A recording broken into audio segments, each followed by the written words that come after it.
What the Mum podcast. My name is Maria Newman and I will be your host. Every mum to be knows that as soon as she becomes a mum, her world will change forever. Everyone is keen to give you advice based on their own experiences. Other mums delight in sharing their horror stories so that new mums are better prepared for what might happen. The lack of sleep, feeling exhausted most of the time, living in bodies with even more wobbly bits and never having any privacy. But everyone's story is unique. Everyone's experience is personal.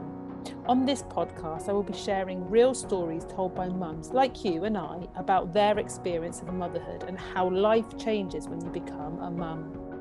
This podcast is about showing you that you're not alone. We may not be in the same boat, but we are experiencing a similar storm. I hope these stories will inspire you to do what you want, be who you want to be. Anything is possible if you really want it and if it is really important to you. If you want to find out more about me and who I am, check out my website, mummyinabreak.co.uk. However, for now, sit back, relax, and enjoy this podcast episode.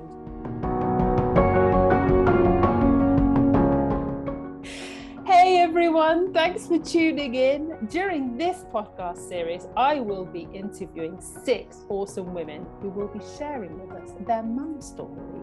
My guest today is Elizabeth Phillips. Her purpose is to help mentor, guide, and support both adults and children in their journey to become the very best version of themselves. And obviously, she's also a mum. Thanks for joining me today, Liz. Yeah, thanks for having me. I'm so excited to be here, and I am a mom. You are a mum. So, first of all, tell us a little bit about yourself so that everybody watching and listening can get a sense of who you are. Absolutely. I became a mom when I was really young. Well, really young for me. I was 22. And although I had what I like to call street smarts, I think emotionally I wasn't quite prepared what was about to happen.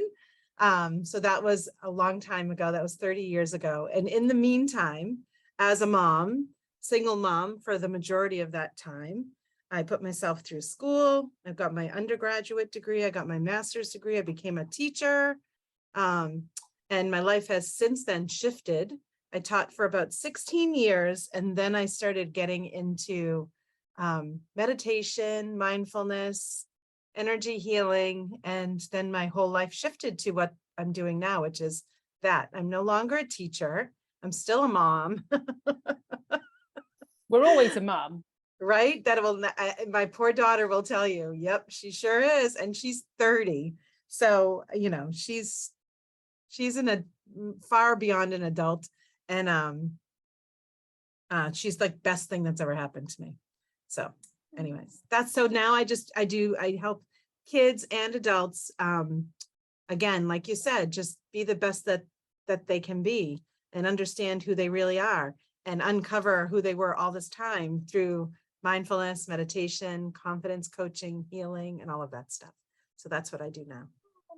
Amazing. So did you always know that you wanted to be a mom? I always knew that I wanted to be a mom. However, I never wanted to actually have my own kids. I wanted to adopt. Interesting. I know. And then, of course, at 22, having my own, I was like, yeah, I can't do this. I'm good. I mean, I did that, but I did that, but I was like, no, it was hard financially, emotionally, all of it. So of course that idea of adopting was gone. So what was it? Why did you decide before that you wanted to adopt rather than to have your own? That's funny. I don't know if I can really answer that question. I just remember thinking, I don't think I want to physically go through that. And why not just adopt someone who has a need? I think I was so young. My brain wasn't fully formed at that point. And so, the decisions I made back then, who the heck knows why? I just really, I think because I became a kindergarten teacher, which is age 5, I think because I just wanted to help kids. I just wanted kids to be safe, just wanted kids to be loved. And I thought, I don't think I'll have my own. I'll just help others. But I can relate to the fact that because we've given birth to a baby, it's not a walk in the park. It is painful. And Yep. when you're thinking about that when you're young and you're like, oh Nope. my word, the process of having a baby. I mean, I don't know anybody who goes, yay, I can't wait to birth my own child. Right. It's scary. You know, it's funny because I grew up in a family. I was the youngest of 8 too. So I'm thinking, and my parents, when I was young, got divorced. So I just didn't want to be involved in all of that yuckiness. I just wanted to help kids. I think mainly because I wanted to probably help myself more than anything, or, you know, like that 5-year-old self of me. Yeah, I just wanted to help kids be happy and not have to deal with the crap of what I perceived at the time, you know, people went through to start a family. And then perhaps, you know, they fell out of love. So then they weren't, it just was a lot of stuff informed that decision. But I'm so, of course, so grateful and thankful for my daughter because truly she, you know, saved my life. So tell me more about that then. Why do you say that she saved your life? I was really young. Like I said, I was really young emotionally. But I had been out on my own several times before I had turned 22 and had a baby. So out of the house at 15, taking care of myself, and then back in the house. Out of the house at 16 again. Like it was just dysfunctional, not a happy space to be in. So I was always sort of like surviving, and then to get pregnant, you know, truly at 21 in the States, when you turn 21, you are legally of age to drink. So my friends and I just partied and partied and partied and partied. And I still probably would be doing that if I didn't have Britt. I swear to God, she saved my life, you know. And having to raise her at 22 with a newborn at home, right after giving birth alone and not really knowing what I'm doing. It just, there was a lot that was difficult about it. But in retrospect, if she wasn't there to keep me off the streets, she saved my life. Truly. I know I'm giggling, but it's just, I'm trying not to cry. That's all. She's the best. She's the best. And that is a great story. So what was it? What helped you focus your mind? Because you still could have gone several directions. What Absolutely. was it that made you choose the path that you did? Well, you know, I was lucky to have a couple of my siblings out of 8 really help and support me. So I was able to work, and my mind was like, work, make money, support this child and yourself, you know, get out on your own. I had my own apartment. So I worked 2 to 3 jobs. And I think that was just what I thought I needed to do. That was it. It was what I needed to do. It wasn't until I met my partner right now, who I'm with right now, and we started living together, which was only 20 years ago, that we really started leaning on each other. And then I was able to go back to school. So I think my whole life I've just been, just do what you have to do to get by. And yes, I definitely could have gone in another direction. And there are probably nights that I did go in one direction. But it wasn't a night after night going out, you know, to the bars and the clubs and having fun. It wasn't. I had a baby at home. I had to disconnect from my family. I'm sorry, my friends completely, because they had just turned 21, 22. And I really just felt isolated and alone, but it was fine because this is what I had to do. I had this new responsibility and I had to take care of her, I mean, there was no question in my mind. You just have to keep going and work and just do it. That's it. I don't know. It's, you know, you just have to do it. Well, you do. And I think that is a great attribute of mums in general. And I am generalizing that it's not, I was going to say, it's as if we've got no choice. There are things that we have to do So we just get on with it. We make it work. We find the ways, we find the solutions because we're mum. That's what we do. Right. And it's There's not a great until we quote. look back afterwards. There's a really good quote. It's like I know I have to look for it. You know why? Because my brain. Um, it's about, like, I don't know how you did it. And it's like, well, I had no other choice. You just don't have it. I'm not going to look it up. You just don't have a choice. Like, what else are you going to do? You know, you rely on your family to watch your daughter. You're not going to be like, okay, thanks for watching her all day. Do you mind watching her again so I can go drink with my friends? You know, and that did happen periodically, but it wasn't something that A, I could afford, B, I should have done. So it was just few and far between, which ended up disconnecting me from them, but it was fine. It's fine. I've actually reconnected with all of my friends and we're fine. So tell me about those early days when, you know, you're in your early 20s, you've got a baby. And I think you and I've had this discussion before, you know, you become a mum for the first time. It's not like you can go and practice before you actually do the real thing. It's like you're practicing whilst you're doing. So tell me about those early days. It was tough. I remember sleeping on the couch with Britt in the my carriage, which you know, stroller. That's where she slept. And when she slept, I slept. So, you know, I got newborn baby sleep. That's pretty much it. Tried breastfeeding, didn't work. So days after she was home, you know, she's screaming, I'm in pain, wondering why things aren't working. Yeah, call my sister at night, like, please go get formula for me. I don't know what to do. This baby needs to eat. I was definitely not to TMI, too much information, but had an infection for sure. I had a fever. I was delirious. It was the hardest, probably month or two of my life.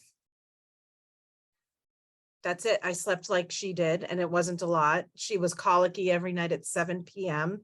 like clockwork. She would scream in, I don't know what, I didn't know what to do. And we hardly slept. Obviously it got better, but you know, it was hard. I don't want to scare anyone. But it was just me picking her up, cleaning her, feeding her, you know, putting her to bed and starting all over again 3 hours later. It was just constant. And I went right back to work after 2 months because I had to.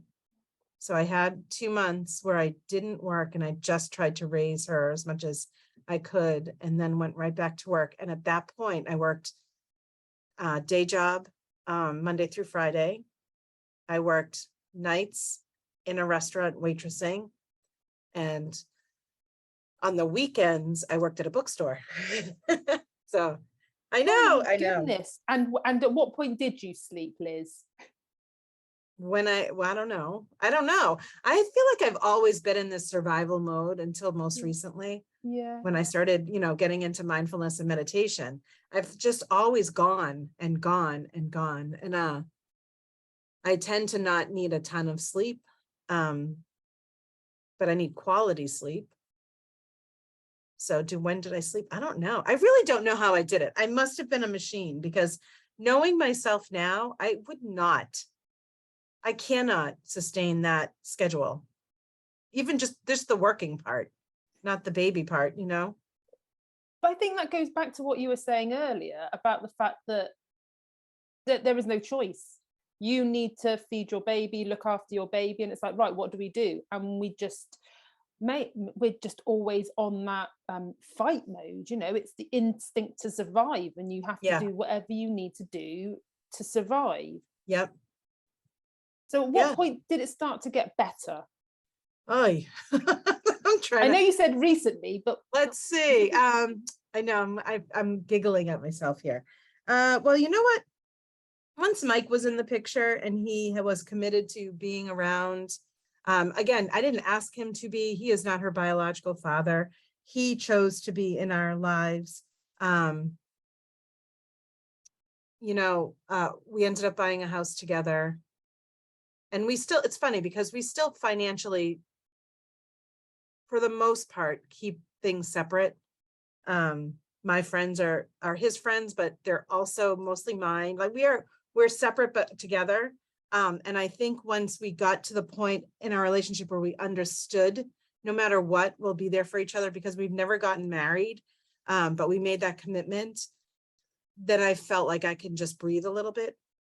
Because of him, I was able to go back to school to get my master's, emotional support, physical support of Brittany, my daughter, being in the home and cooking the dinners while I was working full time. And, this trend of me working full time and doing other things working wise or going to school didn't stop for a while. But he was able to help support me at home emotionally and physically. And I think that's when I really started to be okay. And that was probably 15 years ago. Again, I don't want to scare anybody. That's me. That's my personal stuff. It's not typical.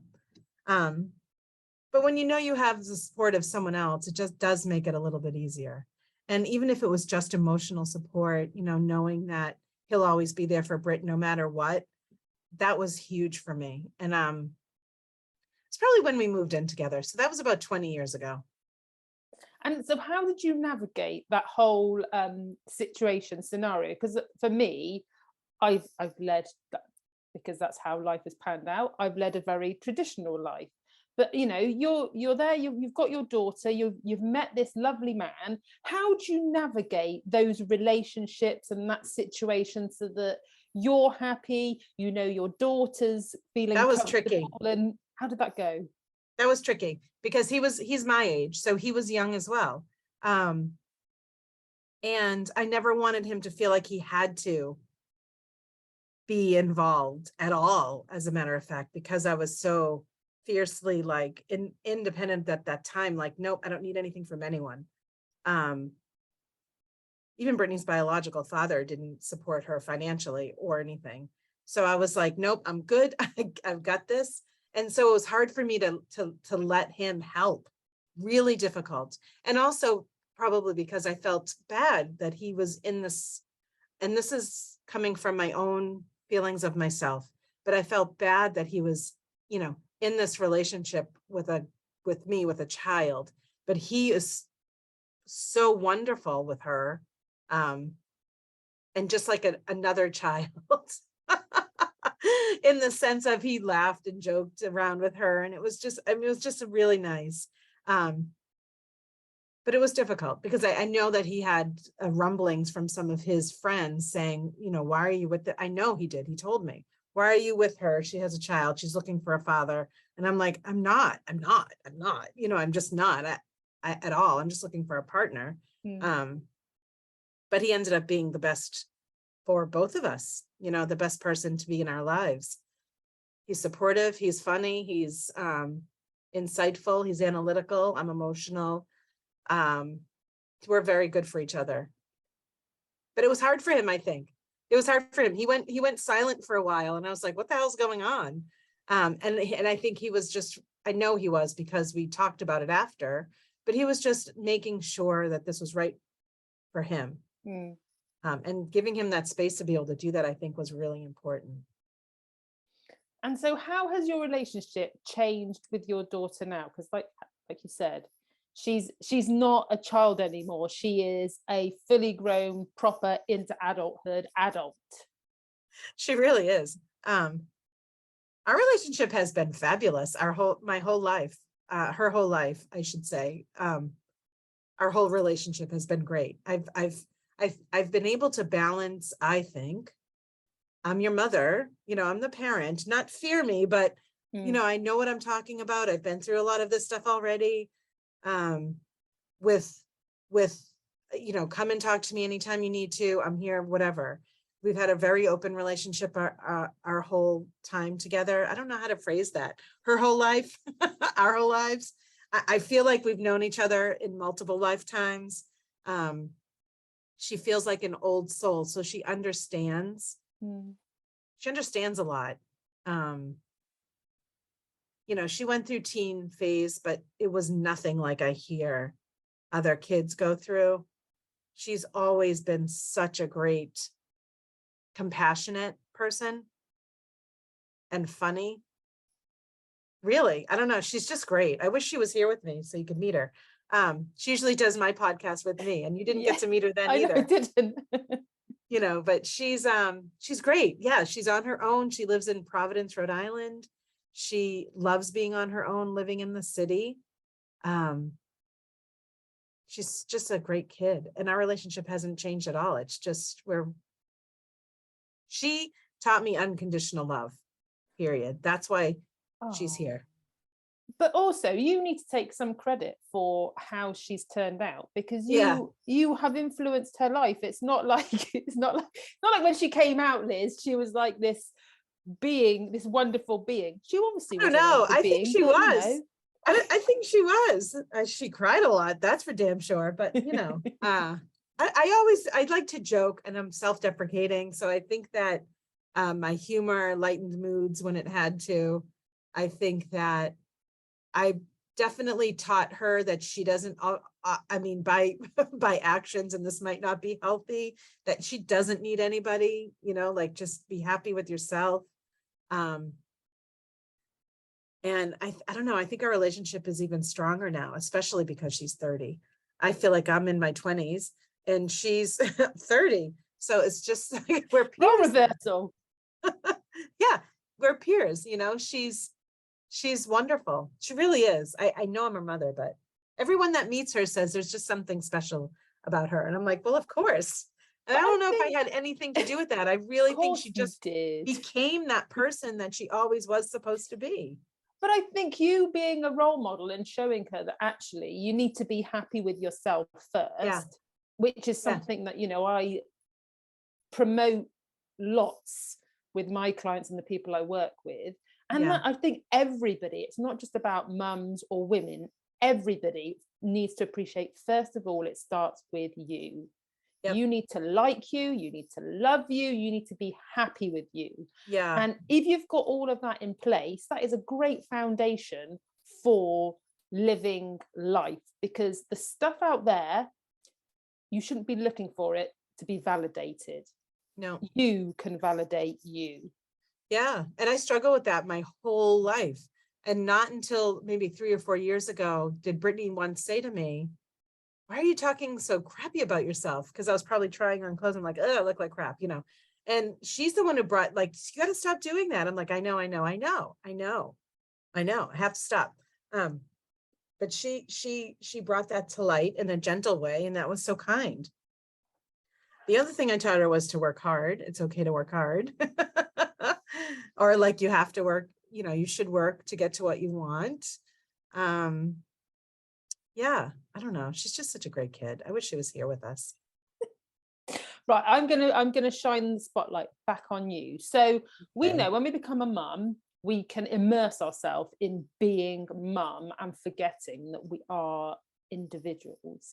Did you find yourself going down that route and then thinking, well, hang on a second, I've actually got to do things for me as well, so that I'm ticking the boxes of what I need and what I want, as much as I'm raising this wonderful little soul? I was definitely down that road for a long time with her. Everything that I did was because she existed, putting myself back to school because I needed to have a career instead of just a job. Working all of those jobs were for Brit so I could afford anything that she wanted. And she wasn't spoiled by any means, but I did anything I could for her to have a normal, quote, life, one that I didn't, different than mine. So I ended up definitely doing almost everything just because she existed, which was a choice I was fine with. She went to college, and when she left home to live in school, I think that's when I started to shift a little bit, which we really should be doing this daily and not when our kids are in our lives and are away at school. But that's something I learned. I learned that I should be doing this every day. I should be thinking of myself every day, and not just because she's not here and out of sight, out of mind almost. I think about her constantly still, but things that I do now, aren't necessarily because Brittany exists.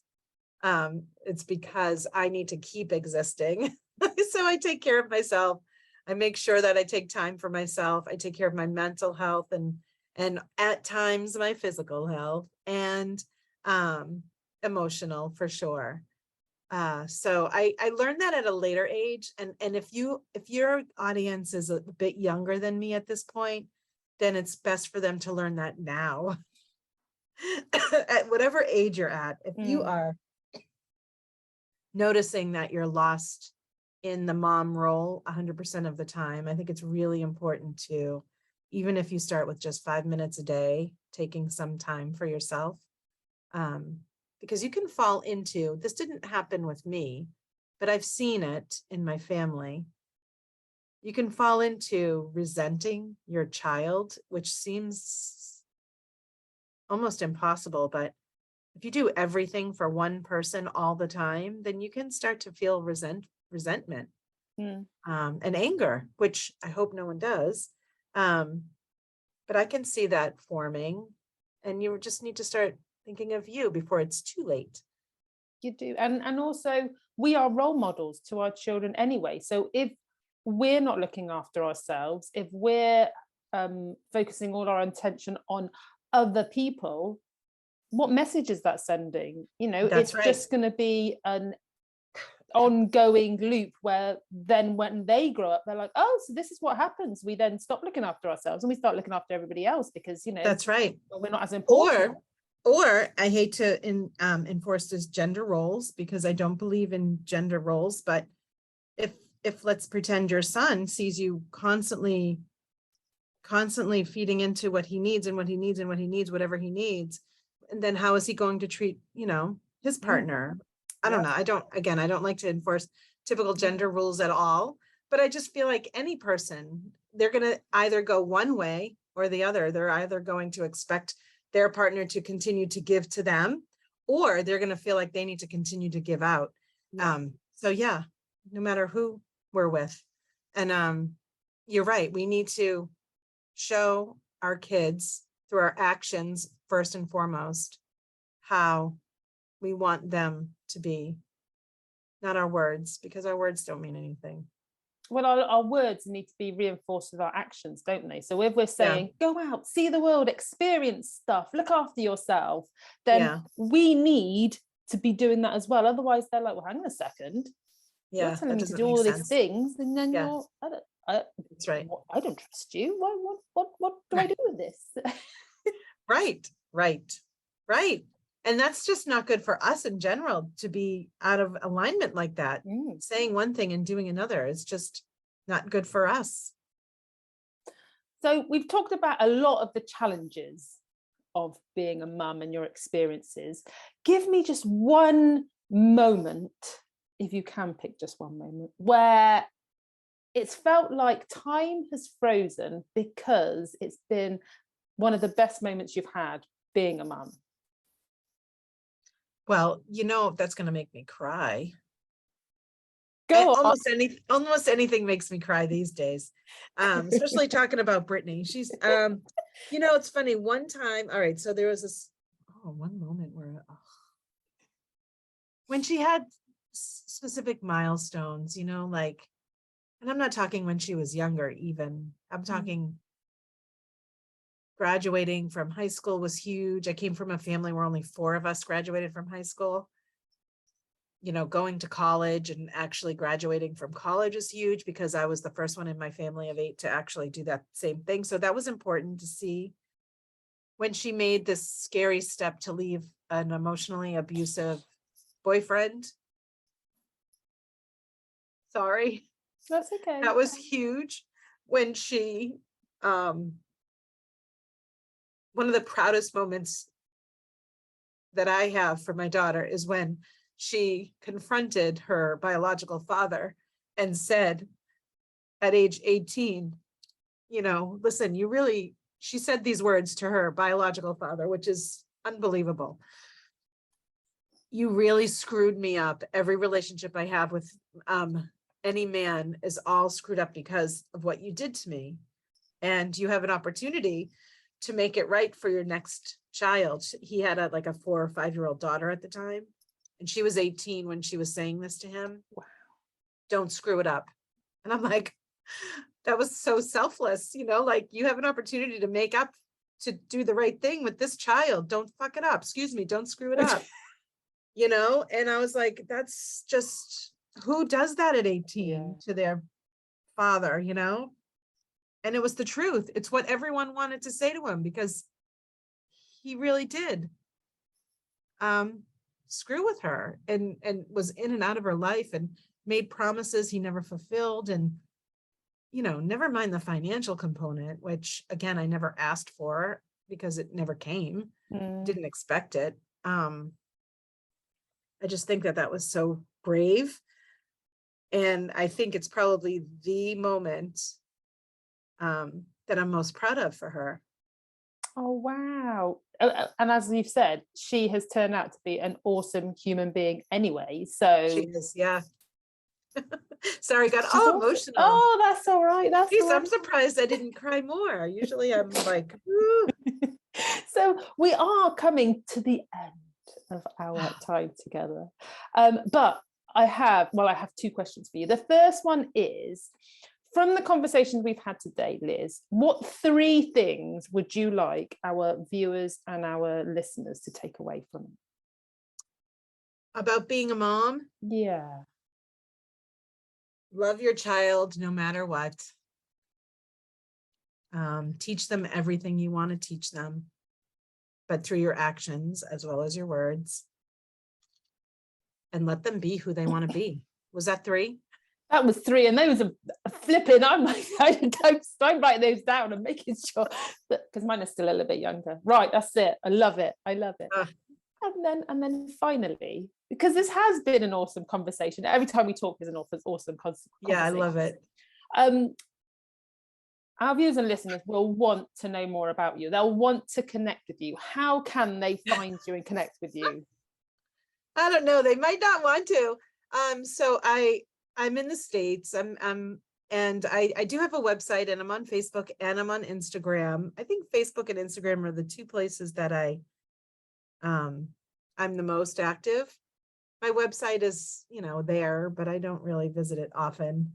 But if you want to find me, my business name is Mainstream Coaching and Wellness, but my name is Elizabeth Phillips. You can always just be my friend. And same on Instagram, it's Mainstream Coaching Wellness with some underscores in there. But I have a podcast myself too that Maria is a guest on and will be guested on and will be releasing soon. And we get to chat, which was fun. And, I'm in the process of writing a book, but it's not done yet. I do virtual meditations. I offer some virtual stuff that people can take part of. But if you find me on the social media places, that's where you'll get the most of me, I think, because I post there regularly. And we'll put some links in the episode description, so it's easy for you to find where Liz is and connect with her. That'd be great. So we have come to the end of our episode together and our conversation. Thank you, Liz. Thank you. Oh, it's a pleasure. And thank you, everybody, for listening. I hope you enjoyed listening to this podcast episode. And if you did, then of course, please share it with other mums. I have lots more resources for you that will help you on your journey through life. Just visit my website to access them, which is mummyonabreak.co.uk. You can also find out details about my book, Busy. Take care and see you the next time.